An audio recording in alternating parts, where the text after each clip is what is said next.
and I want to show you the results from that.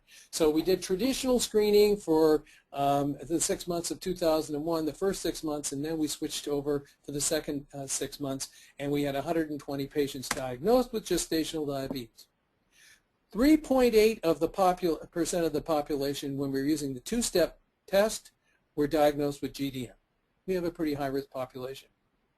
However, it jumped to 8% when we employed the IED-PSG, and that made us all bleary-eyed and wondering how we're going to take care of all these patients. And then, interestingly enough, 2.5% were diagnosed with type 2 diabetes at the first visit. So kind of an interesting yield. When we take the 43 patients who were diagnosed just with the IED-PSG criteria in the first trimester, the mean gestational age at mitigation, you could say, well, this is a mild form of diabetes, just like Mark Landon thought. Half of the patients started medication by 17 weeks, even though they may have just had a hemoglobin A1C of 5.9. 50% who were diagnosed with only the hemoglobin A1C, they started just using the hemoglobin A1C. Half of them needed medication by 20 weeks. These people have glucose abnormalities. Now, I can't prove to you, and we're in the process of running a randomized trial to answer this question, hopefully, is does early treatment matter, or could you just wait and treat these people at 24 to 28 weeks? That we don't know the answer to. But don't worry. The American College of OB/GYN, after the NIH consensus panel met, redid their gestational diabetes recommendations, and here they are. So they recommend early screening, just like ADA. They don't tell you what to use. Should you be using the fasting and hemoglobin A1C like the ADA says, or should you do, as many programs are, use the glucose challenge test for these people and follow it with a 3-hour if it's abnormal? They also, the ACOG practice bulletin says, do the two-step testing at 24 to 28 weeks. Okay, all right, at least they moved it down to 24 weeks. Okay, now here's the question for the audience. We'll tally up. Are you presently doing first trimester GDM screening? And to answer yes, you will click yes if people with risk factors are getting first trimester screening, or everybody is getting first trimester screening. If you're doing any first trimester screening for GDM or type 2, then answer the question yes. 63% said yes, 13% said no, 8% aren't very sure, and 17% said it is not applicable to them. Okay, so about 2/3 utilization of this test, and I realize that people who are answering this question may not be ordering the tests, but you're also seeing that some people are just going, well, let's skip it in the early part. And we probably need some more data.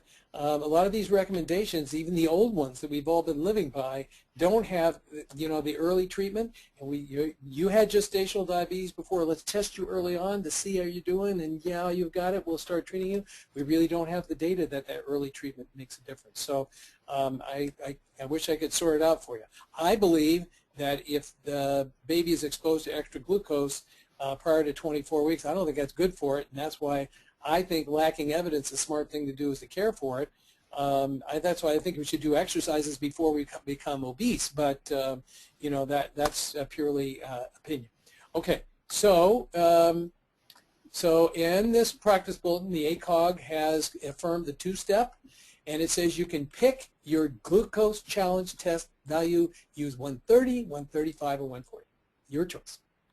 Now it cites a beautiful paper by Tanya Esikoff and Aaron Coy, in which they tried to look at which was better, the 130, 135, or 140, and there's no question that the 140 has lower false positive rates, but 130 has more sensitivity, meaning more people, you miss fewer patients who have, in fact, glucose abnormalities if you use 130, but you have more patients who have to take the 3-hour test if you use and you use the 130.